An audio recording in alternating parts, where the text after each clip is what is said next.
નમસ્કાર દર્શક મિત્રો, આપ નિહાળી રહ્યા છો તાપી મિત્ર ન્યૂઝ ચેનલ। તો હવે નિહાળીએ સમાચાર વિગતવાર। અમેરિકાની રાજધાની વોશિંગ્ટન ડીસીમાં એક પેસેન્જર વિમાન અને હેલિકોપ્ટર વચ્ચે ટક્કર થઈ છે। દુર્ઘટના બાદ પેસેન્જર વિમાન પોટોમેક નદીમાં પડી ગયું હતું। વિમાનમાં 64 લોકો સવાર હતા, જેમાં 4 ક્રૂ મેમ્બરનો સમાવેશ થાય છે। વોશિંગ્ટન ફાયર ડિપાર્ટમેન્ટના જણાવ્યા અનુસાર આ ઘટના બુધવારે રાત્રે રોનાલ્ડ રીગન એરપોર્ટ નજીક બની હતી। અમેરિકન મીડિયા રિપોર્ટ્સ અનુસાર અત્યાર સુધીમાં 18 મૃતદેહ મળી આવ્યા છે। આ અકસ્માત અમેરિકન ફ્લાઇટ અને યુએસ આર્મી સિકોર્સ્કી હેલિકોપ્ટર વચ્ચે થયો હતો। સેનાના અધિકારીઓના જણાવ્યા અનુસાર હેલિકોપ્ટરમાં 3 લોકો સવાર હતા। હાલ અકસ્માતને કારણે એરપોર્ટ પર બધી ફ્લાઇટ્સ અને લેન્ડિંગ બંધ કરી દેવામાં આવ્યા છે અને બંને વિમાનોનો કાટમાળ પોટોમેક નદીમાં છે। યુએસ વ્હાઇટ હાઉસના પ્રવક્તા કેરોલિન લેવિટે જણાવ્યું હતું કે રાષ્ટ્રપતિ ટ્રમ્પને અકસ્માત અંગે માહિતી આપવામાં આવી છે। ટ્રમ્પ સતત આના પર નજર રાખી રહ્યા છે। ટ્રમ્પે લોકોને શાંત રહેવા કહ્યું છે અને અધિકારીઓને બચાવ કામગીરી હાથ ધરવા જણાવ્યું છે। 76મા પ્રજાસત્તાક પર્વની રાષ્ટ્રીય પરેડમાં નવી દિલ્હીના કર્તવ્ય પથ ઉપર પ્રસ્તુત કરવામાં આવેલા ગુજરાતના ટેબલો આનંદપુરથી એકતાનગર સુધી વિરાસતથી વિકાસનો અદ્ભુત સંગમને પોપ્યુલર ચોઇસ કેટેગરીમાં સૌથી વધુ મત પ્રાપ્ત થયા છે। ગુજરાતના ટેબલોએ પ્રજાસત્તાક દિન પરેડમાં પોપ્યુલર ચોઇસનું પ્રથમ સ્થાન સતત 3જા વર્ષે પ્રાપ્ત કરીને હેટ્રિક સર્જી છે। મુખ્યમંત્રી ભૂપેન્દ્ર પટેલે છેલ્લા 3 વર્ષથી ગુજરાતના ટેબલો પોપ્યુલર ચોઇસ કેટેગરીમાં પ્રથમ સ્થાને આવી રહ્યો છે તેની ગૌરવપૂર્ણ સિદ્ધિ અંગે ગુજરાતના સૌ નાગરિકોને હૃદયપૂર્વકના અભિનંદન પાઠવીને આભાર વ્યક્ત કર્યો છે। 76મા પ્રજાસત્તાક પર્વની રાષ્ટ્રીય પરેડમાં નવી દિલ્હી ખાતે કર્તવ્ય પથ પર વિવિધ રાજ્યો અને સરકારના વિભાગોના 31 ટેબલો રજૂ કરવામાં આવ્યા હતા।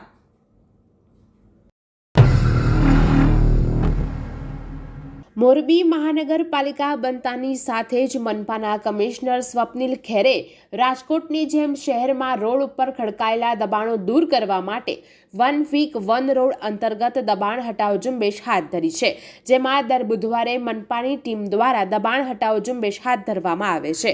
અત્યાર સુધીમાં શહેરના Shanala road, station road, Vavdi road બાદ ફરી બુધવારે મોરબીના સામાકાંઠે ખડકાયેલા દબાણો દૂર કરવાની કાર્યવાહી હાથ ધરવામાં આવી હતી, જેમાં મહારાણા પ્રતાપ સર્કલથી તાજપર ચોકડી સુધીના 1 કિલોમીટરના રસ્તામાં ખડકાયેલા દબાણોનો કડુસલો બોલાવવામાં આવ્યો હતો અને આ દબાણો ઉપર મનપાનું બુલડોઝર ફરી વળ્યું હતું। જો કે 30 જેટલા દબાણકારોએ સ્વેચ્છાએ દબાણો હટાવી લીધા હતા। યાત્રાધામ અંબાજી ખાતે 1200 કરોડના ખર્ચે શક્તિ કોરિડોર પ્રોજેક્ટ અંતર્ગત મોટી કાર્યવાહી હાથ ધરવામાં આવી છે। અંબાજીના રબારીવાસ વિસ્તારમાં આવેલા 89 મકાનોને તોડવાની કામગીરીનો પ્રારંભ કરવામાં આવ્યો છે। આ વિસ્તારમાં શક્તિ કોરિડોર, સતી સરોવર અને મંદિર સહિતના વિકાસ કાર્યો થનારા છે। વહીવટી તંત્ર દ્વારા અગાઉ તમામ રહીશોને નોટિસ આપવામાં આવી હતી।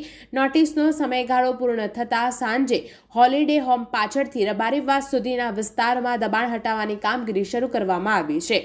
કોઈ અનિચ્છનીય ઘટના ન બને તે માટે 200થી વધુ પોલીસ કર્મચારીઓનો કાફલો તૈનાત કરવામાં આવ્યો છે।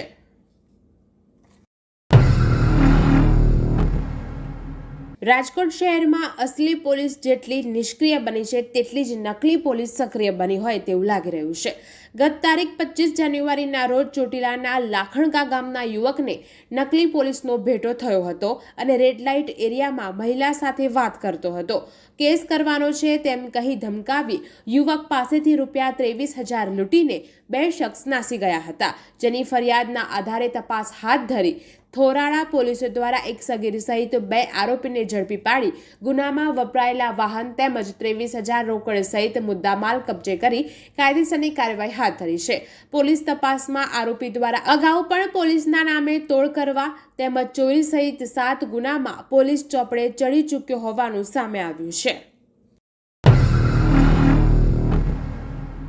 બારડોલી હાઈવે પરના સીએનજી પંપ ખાતે અકસ્માતની ઘટના સામે આવી છે। કારમાં ગેસ ભરતા સમયે ગેસ પાઇપની નોઝલ છટકી હતી। આ દરમિયાન કાર ચાલકને નોઝલ મોઢાના ભાગે વાગતા ઢળી પડ્યો હતો। અકસ્માતની સમગ્ર ઘટના સીસીટીવી કેમેરામાં કેદ થઈ છે। ઈજાગ્રસ્ત કાર ચાલકને વધુ સારવાર માટે નજીકની હોસ્પિટલમાં ખસેડાયો હતો। અમદાવાદ અને મુંબઈ વચ્ચે બુલેટ ટ્રેન પ્રોજેક્ટનું કામ પૂરજોશમાં ચાલી રહ્યું છે. અમદાવાદ અને સાબરમતી બુલેટ ટ્રેન સ્ટેશન છે. આ બંને સ્ટેશને તૈયારી કરવામાં આવી રહી છે કે જેથી મુસાફરોને ઝડપી અને વધુ કાર્યક્ષમ કનેક્ટિવિટી પ્રદાન કરવામાં આવે. સ્ટેશનના નિર્માણ કાર્યની વાત કરવામાં આવે તો સ્ટેશનના પ્રવેશ ભવનનું નિર્માણ ચાલી રહ્યું છે, જે પ્રોજેક્ટને પૂર્ણતાની નજીક લઈ જઈ રહ્યું છે. આ સ્ટેશનમાં કોન્કોર્સ લેવલ, રેલ લેવલ અને પ્લેટફોર્મ લેવલ સ્લેબનું સંપૂર્ણપણે કાસ્ટ થઈ ગયું છે.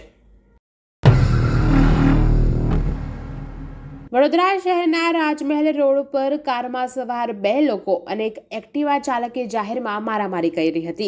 ટ્રાફિક પોલીસની હાજરીમાં જ લાફાવાળી અને પટ્ટાવાળી પણ કરી હતી. આ ઘટનાને કારણે ટ્રાફિક જામ સર્જાતા ટ્રાફિક પોલીસ કર્મી તુરંત જ ત્રણેયને છોડાવવા માટે વચ્ચે પડ્યા હતા, પરંતુ ત્રણેય લોકોએ ટ્રાફિક પોલીસ કર્મીની ફરજમાં રૂકાવટ કરી હતી. આ મામલે ત્રણેય સામે ગુનો નોંધીને નવાપુરા પોલીસે તપાસ શરૂ કરી હતી અને ત્રણેય આરોપીની ધરપકડ કરી છે. જાહેરમાં મારામારી કરનાર ત્રણેય આરોપીઓએ પોલીસ સામે હાથ જોડ્યા હતા. સુરત શહેરમાં અનોખી હોળી સ્પર્ધા યોજાઈ હતી. તાપી નદીમાં હજીરાથી મગદલ્લા ગામ સુધી હોળી સ્પર્ધા યોજાઈ હતી. આ હોળી સ્પર્ધા મગદલ્લા ગામના લોકોમાં ભગવાનની આસ્થાની સાથે જોડાયેલી છે. હોળી સ્પર્ધાનો અદ્ભુત અને આકાશી નજારો કેમેરામાં કેદ થયો છે. આ સ્પર્ધા જેવા સુરત સહિત દૂર દૂરના લોકો જોવા ઉમટ્યા હતા. કુલ 8 બોટોએ સ્પર્ધામાં ભાગ લીધો હતો. પ્રથમ ક્રમાંક આવનાર સાઈ જ્યોતિ હોળી સંચાલકને 31,000નું ઇનામ આપવામાં આવ્યું હતું. મગદલ્લા ગામમાં માતાજીની બાધા મૂકવા અને પરંપરાને ઉજવવા માટે બોટ રેસનું આયોજન કરવામાં આવે છે. સુરત શહેરની ડિંડોલી પોલીસ દ્વારા નાઇટ કોમ્બિંગ હાથ ધરાયું હતું, જેમાં અલગ અલગ 6 જેટલી ટીમો બનાવવામાં આવી હતી. બેસ્તાન આવાસમાં કોમ્બિંગ હાથ ધરી ગુનાહિત ઇતિહાસ ધરાવતા આરોપીઓના ઘરોમાં સરપ્રાઇઝ ચેકિંગ કરાયું હતું. નવા ઘરોમાં પણ તપાસ હાથ ધરવામાં આવી છે. કોમ્બિંગ દરમિયાન ડ્રોન કેમેરાની મદદ પણ લીધી હતી. આ કોમ્બિંગમાં ડીસીપી, પીઆઈ સહિત 150 કર્મીઓ જોડાયા હતા. દર્શક મિત્રો, આ હતા અત્યાર સુધીના સમાચાર. આવા જ મહત્વના સમાચાર નિહાળવા જોતા રહો તાપી મિત્ર ન્યૂઝ ચેનલ. અને હા, સબસ્ક્રાઇબ કરવાનું ભૂલશો નહીં.